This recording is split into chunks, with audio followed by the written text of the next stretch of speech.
Möhtərəm, əziz, izzətli möminlər, cümə günü əzan saatına qədər, əzan vaxtına qədər inşallah yenə xatırlatmamızı edəcəyik. Allah'tan arzu və istəyim budur ki, bu xatırlatma həm onu edənə, həm də dinləyənlərə fayda və xeyir versin.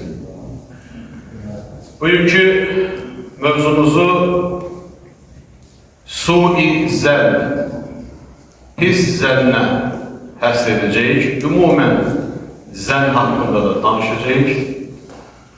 Və Allah Azze ve Celle'nin Kur'an-ı Kerim'in Hucurat suresindeki 12. ayesini inşallah ki dikkatinize çatdırıram. Uca Allah birçok alimin Kur'an-ı Kerim'in beyannamesi olarak, ahlaki beyannamesi olarak adlandırdığı Hucurat suresinden 12. ayesinde Uca Allah belə beyan edir. Estaizu billah. Ya eyyühellezine amenu ijtenibu kethiran minel-zann inne ba'del-zann ismun ve la tecessesu ولا يغتب بعضكم بعضا أيحب أحدكم أن يأكل لحم أخيه ميتا فكرهتموه واتقوا الله إن الله تواب رحيم صدق الله العظيم. Allah Azze ve Celle bu ayet-i kerimede ey iman getirenler, zənnin bəzisindən çəkinin, zənnin bəzisindən çəkinin. Çünkü zənnin çoxusu günahdır. İndi sizə bir sual vermək istəyirəm. İstənilən şəxs cavab verə bilər. Narahatçılıq yoxdur burada. Şərt deyil, o doğru olsun, fərqli olsun. Zənn nə deməkdir? Biz zənn deyəndə nə ağlımıza gəlir? Fikir mi ağlımıza gəlir? Xəyal ağlımıza gəlir. Necə bir xəyal ağlımıza gəlir zənn deyəndə? İstər mənfi, istər müsbət. Yaxşı da olur, pis de olur. Doğrudur. Zənn xəyal məhsulu deməkdir. Zənn yaxşı da ola bilir, pis de ola bilir. Amma bizim kulaktan eşittiğimiz bilgiler esasen Müslümanlarda belə bir düşünce formalaştırıp ki zənn dedinsə deməli bu pisdir. Çünkü o kadar suizən ifadesi istifade olmuştur ki insanlar elə güman edirlər ki zənn deyəndə Allah razı olsun. Zənn deyəndə elə bilirlər ki ancaq pis düşünce olmalıdır. Ama biz bilirik ki hüsnü zənn de var. Sui zənn de var, hüsnü zənn de var. İndi bugünkü mövzumuz sui zənndir. İki kelimeden ibaret bir ifadedir. Su'un pis demektir. Xəbis, pis, bəd. Zənn de bildiğimiz güman. En güzel Azerbaycan dilinde ifadesi gümandır. Lakin zənn sözünün müxtəlif mənalarını söyleyebilirik. Şübhələnmək mənası var zənn sözündə. Qəti bilgiyə çatmaq üçün zənn eləmək var. Qəti, dəqiq bilgiyə, məlumata çatmaq üçün zənn etmək ifadesi var. Zənn etmək. Bir kimsəni ittiham etmək. Ama hələ bəlli deyil bu yaxşı ittihamlı, pis ittihamlı. Ümumiyyətlə bir insan hakkında zənnə düşürsənsə onu ittiham edirsən. Və yaxud da bir şey haqqında qənaət gətirmək, şübhə, təxmin etmək, ehtimal etmək, xəyal düşünmək. Bir şey haqqında əsası yoxdur, əsli yoxdur, bir xəyal düşünürsən. Bunlar hamısı zənn sözünün Azərbaycan dilimizə mənalarıdır. Suizən isə pis qənaət deməkdir. Pis qənaət, pis güman, pis ehtimal, pis xəyal, bədgüman. Bəd sözü fars dillərindən keçib, bədgüman. Deyirləri bədgüman olmaq. Bədgüman, pis güman bəsləmək. Bəs bu ifadə, bu söz suizən dini ədəbiyyatımızda, istilahda, yəni din buna hansı mənanı qazandırmışdır? Dində bu hansı mənaya gəlir? Mənası ondan ibarətdir ki, suizənin başqalarına qarşı pis gümanda, pis düşüncədə, pis ehtimalda, pis fikirdə, pis zəndə olmaq deməkdir. Səbəb ondan ibarətdir ki, heç bir subuta, isbata, dəqiq bilgiyə əsaslanmadan fikrə düşməkdir suizən. Əslində suizəni bir azca araşdırdığın zaman insan özü də bir bazı araşdırdığı zaman və ya da başqasının suizənini bir bazı araşdırdığı zaman görürsən ki, heç bir isbatı yoxdur. Bir dəqiq bilgiyə əsaslanmayıb, xəyal ürünüdür. Deyir, mən belə zənn etdim, mənim fikrimcədir. Amma bu qədər də sadə məsələ deyil. Allah Əzzə və Cəllə Hucurat surəsinin görün 12-ci ayəsində bu haqda nə dedi? İnnə ba'da zan ismun. Zənnin bəzisi günahdır. Amma ondan əvvəl Allah Əzzə və Cəllə dedi ki, zəndən çəkinin. Yəni zənnin çoxsundan çəkinin. Çünki insan oğlunun pis zəndə düşməsi çox sadədir. Ona görə Allah Əzzə və Cəllə ki, zənnin çoxundan çəkinin, lakin onun bəzisi günahdır.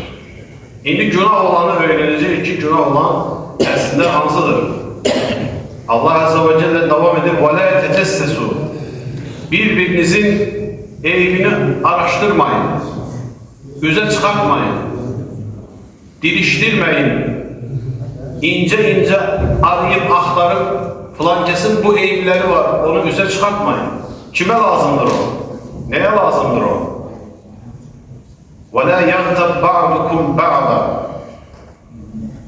Bir-birinizə pis ləqəblərlə müraciət etmeyin, bir-birinizə pis sözlər söyləməyin. اَيُحِبُّ أَحَدُكُمْ اَنْ يَأْكُلَ لَحْمَ أَخِيهِ. Sizdən hər hansı biriniz qardaşının ətini yeməyə xoşlayar mı? Düşünün ki, qardaşın ətini dirişdirib yeyirsən. Meytən, o ölmüş Allah. Ölmüş artıq cəsəd olmuş, sən də onun ətini dirişdirirsən. Niyə belə söyləmiş Allah Əzzə və Cəllə? Qeybət, Allah deyir ki, qeybət etməyin, bir-birinizin qeybətini etməyin, bir-birinizin qeybətini qırmayın. Azərbaycan dilində belə deyil də, qeybət qırmaq. Niyə belə deyir? Niyə ölüyə bənzədir qardaşımızı?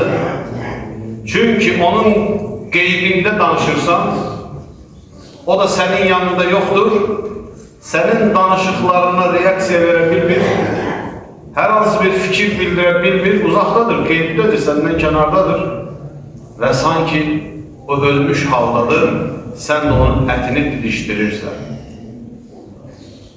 Fəkərihtumu, bundan irgənərsiniz, deyil mi? Bundan çəkinərsiniz, bu sizin üçün kərihdir, iğrəncdir.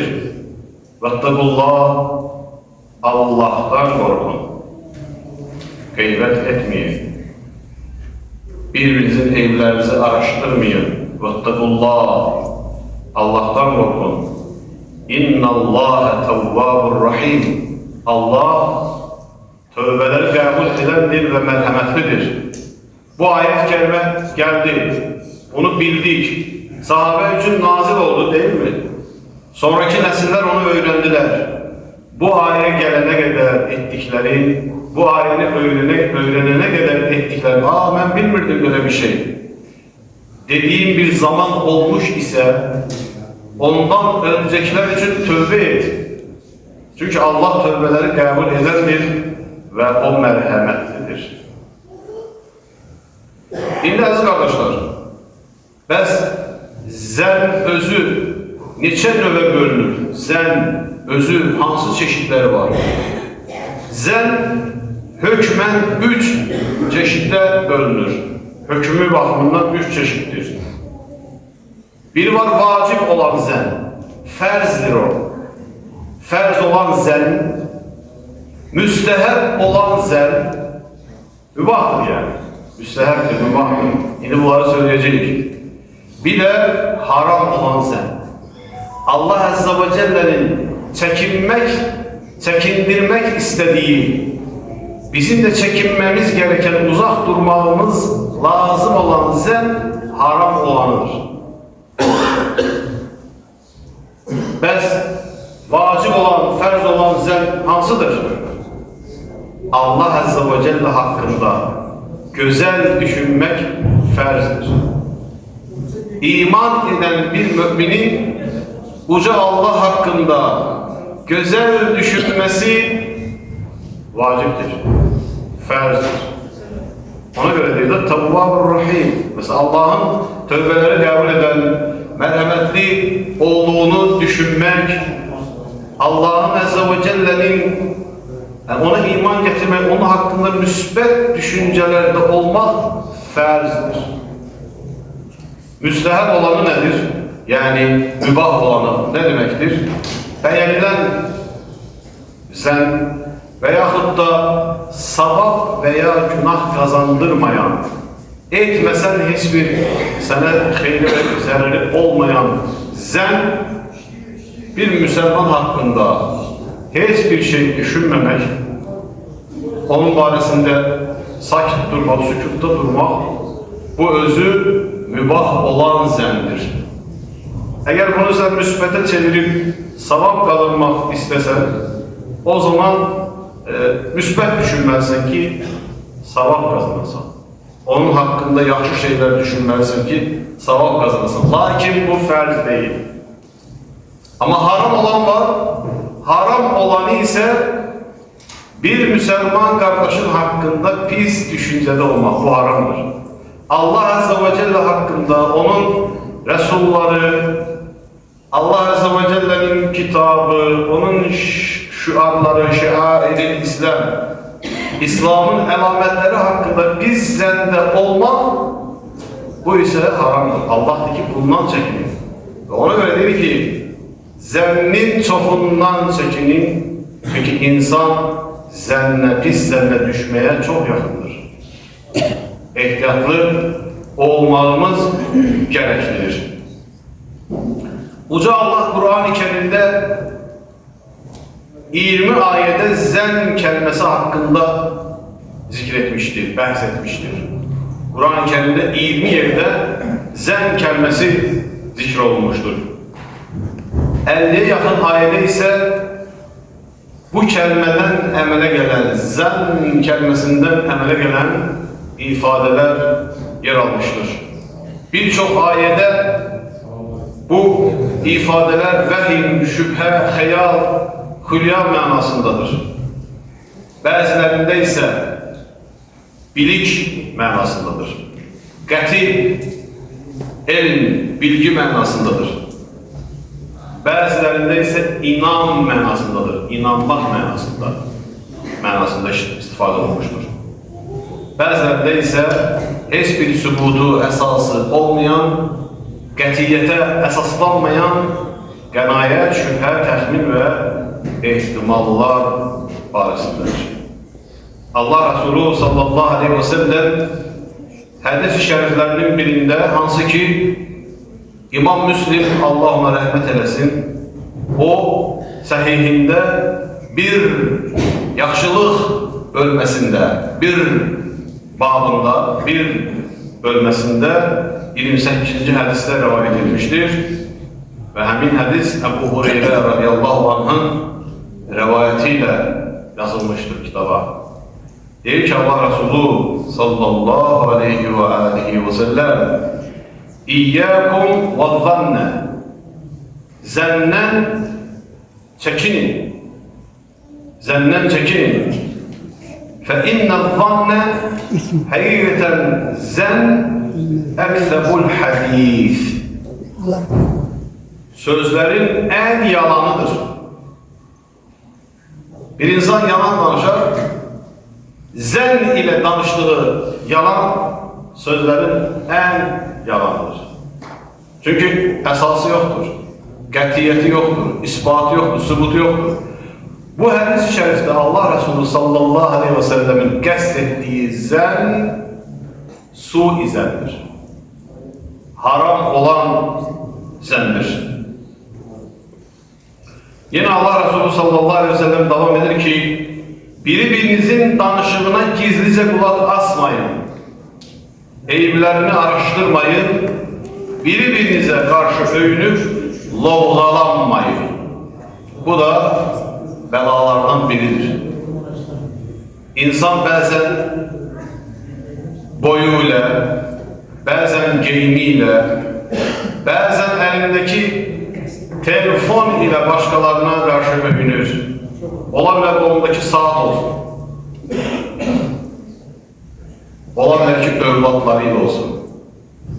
Miniyi, maşını ile olsun. Olmaz. Lovğalanmak qətiyyən Allah'ın sana verdiği nimetler ile lovğalanmak ne için olmaz? Çünkü Allah verir onu. Allah verir. Biz de Allah'a aidik. İnna lillah ve inna ileyhi raciun. Biz de Allah'a aidik ve ona kaydedecek.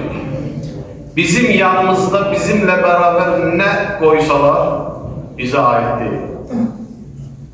Vefat ederken, dünyamızı değişerken, bizim yerimizi lüks eleseler, komfort eleseler, orada bir bulaq çəkseler, ışık çəkseler, ne bileyim ne istesek koysalar bize aidiyyəti yoktur. Çünkü yok biz. Yetti yani. O bu sebepten de bizim elimizde olan nimetlerle lovğalanmak yoktur. Bizim ömrümüz de bir nimettir. Bizim hayatımız da bir nimettir. Ruzidir bizim için. Bu sebepten de ehtiyatlı olacağız kardeşler. Bir gün Peygamber sallallahu aleyhi ve sellem Ramazan'ın son günlerinde itikaftaydı. İtikaf durmak demektir. İbadet məqsədiyle Allah rızasını qəsd ederek, bütün dünyavi işlerden sıyrılarak, çekilerek özünü müəyyən bir ibadetgaha həsr etmektir. İtikaf. Məscidlere girerken böyle bir dua okuyor. Bismillah, neveytu sünnete itikaf. Bismillah, Allah'ın adıyla neveytu, niyet ettim, sünnete itikaf. Sünne olan itikafa. O insan o niyeti edip 5-10 saniye böyle məscidde dursa, durduğu kadar itikaf savabı alır inşallah. Allah Resulü sallallahu aleyhi ve sellem Ramazan sonunda itikafa durmuştu. Günün birinde zövcelerinden biri yanına geldi. Biraz uzakta yaşayan biri. Allah Resulü'nü ziyaret etmek, baş çekmek, onun hal ehvalını soruşmak. Sonra Peygamber sallallahu aleyhi ve sellem onu mescidin kapısına kadar yola saldı. Bu zaman akşam idi, karanlık idi. Bu zaman iki sahabe Peygamber sallallahu aleyhi ve sellemi ve yanındaki hanımı görünce hemen süratlendiler. Süratle gitmeye başladılar. Allah Resulü onları sesleyip dedi ki durun. Ey o iki nefer durun. Çağırdı onlar yanına. Bu benim yanımdaki kadın hayat yoldaşımdır. Ne için belirledi Resulullah sallallahu aleyhi ve sellem? Onların zihinlerinde suizan yaranmasa bile nesillere, sonraki nesillere öğretmek için. ki suizenden sebep olmayın. Çünkü onlar dediler, ya Resulallah, biz senin hakkında suizen düşünmedik ki. Düşünmedik de biz neyse böyle bir şey düşünebiliriz ya Resulallah. Allah Resulü dedi ki, siz düşünmezsiniz ama şeytan gezir. İnsanın damarlarında kanın gezdiği kimi her yerde var değil mi? Kan. Bir tane deşen gibi iğneyle kan çıkıyor. Her yerde var. Şeytan da gezir. Fırsat aktarır. Sakitçe, habersizlik ama var etrafımızda. Fırsat aktarır. Fırsatı dırnak arası öz hayrine kıymetlendirmek, değerlendirmek için şeytan fırsat aktarır. Allah Resulü de sallallahu aleyhi ve sellem o kapını bağlamak için yanındaki benim hayat yoldaşımdır diye onlara bildirmiştir. Allah rahmet eylesin. Tabi'nin büyük alimlerinden Besreli Hasan el-Besri, Allah ona rahmet eylesin, deyirdi ki, onun bir sözü var, deyir ki, biz kardeşimizden bize bir haber gelende, birisi bir haber getirir. Bize bir haber getirende, biz onun hakkında müsbet düşünme için 70 kapı aktarardık. 70 sebep, 70 bahane aktarardık ki, aman da onun hakkında pislerle kapılmayalım. Öz dövrünün insanlarını qəsd edir ki, biz tabi'in nesli belə ederdik. Şimdi bəzən biri bize haber getirir. Yani haberi neredeyse tutup getirmek söhbəti değil. Yanımızda danışır. Falan kesin qeybətini verir. Biz de şirin qulaq asırıq. Birdən ayrılırıq. Belki de hiç ayrılmırıq. Ona göre hemen oradan bir işare edip ayrılmak lazımdır. Ayrılmak lazımdır qeybət məclisini. Bərəkət yok, xeyir yok, fayda yok. Tam tersine hüsnü şehadet etmek lazımdır. Hüsnü zənn etmek lazımdır. Ona göre bir Müslüman vefat ettiği zaman onun cenazesini kılarken Müslümanlar bəzən belə bir adet etmişler. Demişler ki, ey cemaat, bu insanı necə bilirdiniz? Cemaat da derdi ki, biz onu yaxşı tanıyardık, yaxşı bilərdik. Yani son menzile, dünyanın son menziline yola salınarken, ahiretin ilk menzilinde yola salınarken bile hakkında hüsnü şehadet, güzel şehadet etmek. Çünkü bu ümmet şahit ümmettir. Allah Resulü sallallahu aleyhi ve sellem bir gün sahabesiyle beraber oturmuştu. Bu zaman bir cenaze yapardılar. Hadiste böyle rivayet oldu. Ve insanlar dediler ki, filan kesin cenazesidir. Yaxşı adam idi. Bu hususiyetleri, özellikleri var idi. Xeyirxah idi, merhametliydi, güler yüzlüydü. Dilinden ve elinden insanlar zarar görmemişti diye danıştılar insanlar. Allah Resulü sallallahu aleyhi ve sellem dedi ki, vecebet aleyh. Vecebet aleyh. Çok da dikkat etmediler. Bir müddet sohbete yine başları karıştı. Bir müddet sonra yine bir cenaze yapardılar. Bu zaman insanlar dediler ki, cemaatın canı kurtuldu. Veya buna benzer sözler. Yaxşı ki gitti. Yani onun hakkında pis fikirler, hoşa gelmez sözler söylediler. Yine Allah Resulü sallallahu aleyhi ve sellem dedi ki, vecebet aleyh. Vecebet aleyh ne demektir? Ona vacip oldu. Ona vacip oldu. Dediler ki sahabeler, radiyallahu anh, ya Resulallah aleyhissalatu vesselam, onun hakkında yaxşı danıştık. Dedim ki vecebet aleyh. Onun hakkında başka bir dedik. Buna da denilir vacibə tabii. Nedir bu vacib olan şey? Dedi ki, siz şahit ümmetsiniz. Onun hakkında müsbet rəydə oldunuz, fikirde oldunuz. Allah ona cenneti vacib etti. Çünkü özü kazandı onu. Burada gayri bir hal yoktur. Burada təbiilik var. İnsanlar təbii olarak ona dediler ki, vacibət aleyh. Kimse məcbur etmedi onlara desin ki, onun hakkında yaxşı danışın, tərifleyin onu. O birisi hakkında dedi, siz negatif fikirde oldunuz, menfi rəydə oldunuz ve buna göre de ona cehennem vacib oldu. İndi insanoğlu özü fikirləşməlidir ki, mən başkalarının mənim hakkında pis zəndə olmasına səbəb olmayacağım.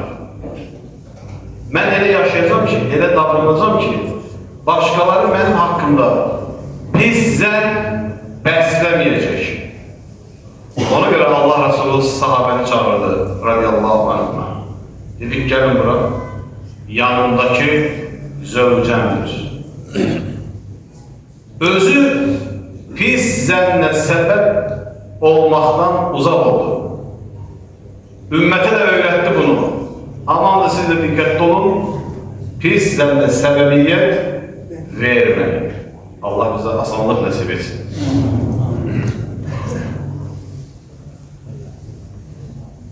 Bəs pis zəndə olmaq, su-i zənn, hansı fəsadları var bunun? Siz de təsdiqləyirsiniz.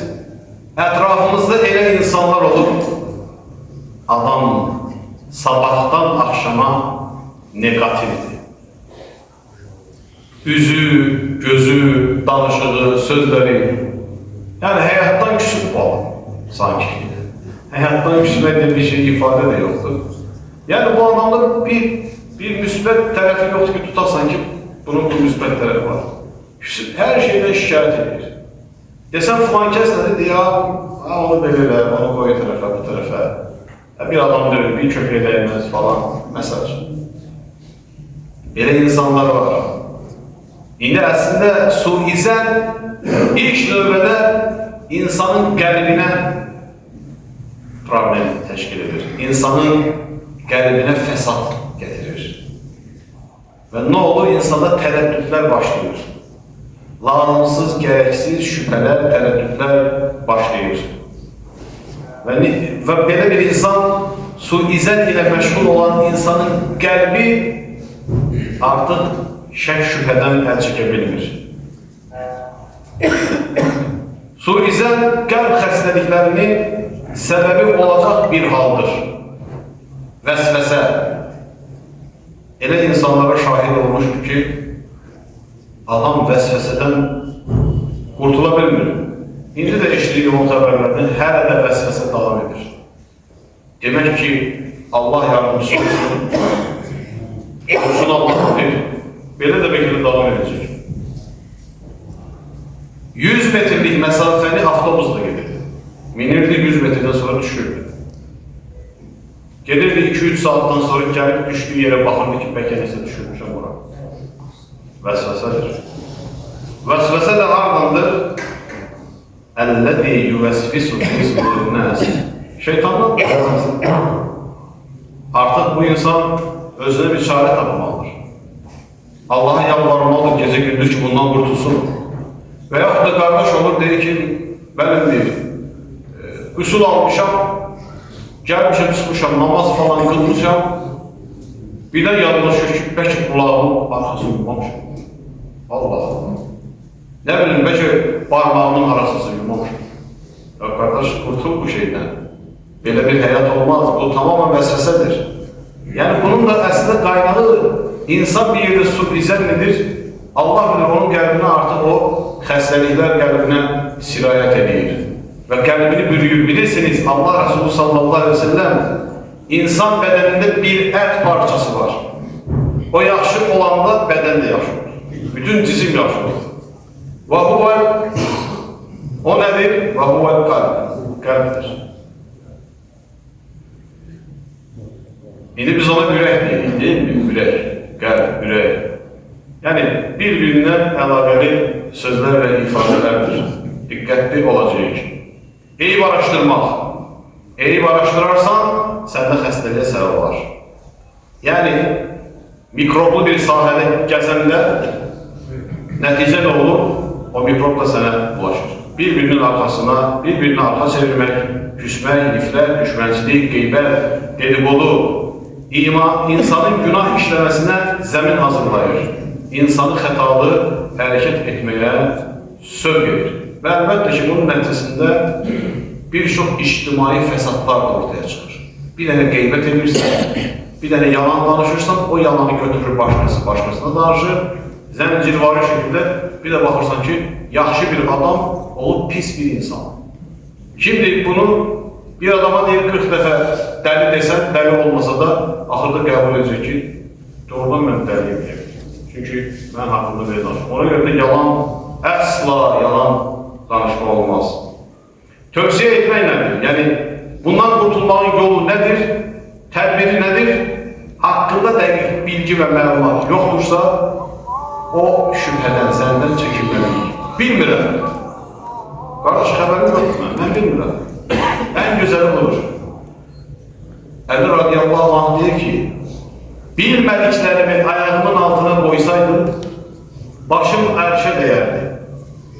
Əli radiyallahu anh deyir. Elmin şəhəri Resul sallallahu aleyhi ve sellem Əli radiyallahu anh'ın qapısı. Bilmədiklərimi ayağımın altına qoysaydım, başım ərşə dəyərdi. Gör, nə qədər çox şeyi bilmədiyini söylüyor, qəbul edir. Amma biz bir dənə kitab oxuyan kimi, əllamə, oluruq alim. Bizdən başqa heç də bilmir. Ehtiyatlı olacaq, əziz qardaşlar. Dil var ha. Dil, başın bəlası, bədənin bəlası, qolun, ayağının bəlası. Qəlbimizi, zeynimizi gözəl düşüncəyə təhrik etməliyik. Özümüzü elə təhrik etməliyik ki, qəlbimiz gözəl düşünsün. Fikirlərimiz gözəl olsun. Üst düşə, inan ki, bir adam haqqında yaxşı düşün. O yaxşı olmasa belə, heç nə itirməzsin. Tam tərsinə, əksinə bəlkə də savab qazanırsın. Amma pis zənnə düş. Alimlərin əksəriyyəti deyir ki, qəlb ilə belə düşünmək günaha səbəb olur. Bu elə bir məsələdir. Qəlbdən keçirirsən ki, filan kəs belədir, nə bilim, görəsən, Quran-ı Kərimdə filan ayə, filan surə səhv demək falan, Peyğəmbər bu hədisi görəsən necədir, nə cürdür, filan alim görəsən bunu niyə deyiblər. Bir qəlbdə pis düşüncə və təfəkkür formalaşdırmaq özü günahdır. Çünki suizən və onun kimi xəstəliklər qəlbin əməlidir. Qəlbin əməlidir. Ehtiyatlı olacaq. 3 nəfər bir yerdə olanda 2 nəfər fısıldaşmayacaq. İnsanların fikrində, düşüncəsində sual yaradacaq, töhmətə səbəb olacaq hallardan, yerlərdən, hərəkətlərdən uzaq duracaq. Başqa birini həddən artıq tərifləmək, mədh etməkdən çəkinəcək. Bunu eşidən şəxslərdə adam haqqında qeyri-dəqiq məlumatlar formalaşdıra bilər. Adam keyfiyyətli bir insan deyil, yaxşı insan deyil, danışırsan, bir nəfər vardı, onun haqqında mənim yanımda olanda deyirdilər ki, o belədir, belədir, mən də çarəsindən susurdum. İndi desəniz belə yenə susacam. Çünki mən tanıdığım kimi onlar tanımıram. Yoxdur artıq dünyada. Ona görə problem müəyyən qədər azalır. Qəlbə gəlsə belə onu dilə gətirməmək lazımdır. Qəlbə gəlir, dilə onu gətirməyəcəyik, ifadə etməyəcəyik. Dolayısıyla beləliklə onu yaymayacağıq ətrafa, cəmiyyətə. Əksi ispatlanmadıqca, bu son cümləmizdir, önəmli cümlədir. Əski, tərsi ispatlanmadıqca hüsn-ü zəndən əlini çəkməyəcəyik. Həmişə yaxşı düşünəcəyik. Bunun əksi, tərsi ispatlanmadıqca biz öz hüsn-ü zənnimizdən, gözəl düşüncəmizdən əl çəkməyəcək. Uca Allah bizi eşidib, faydalanan kullarından etsin.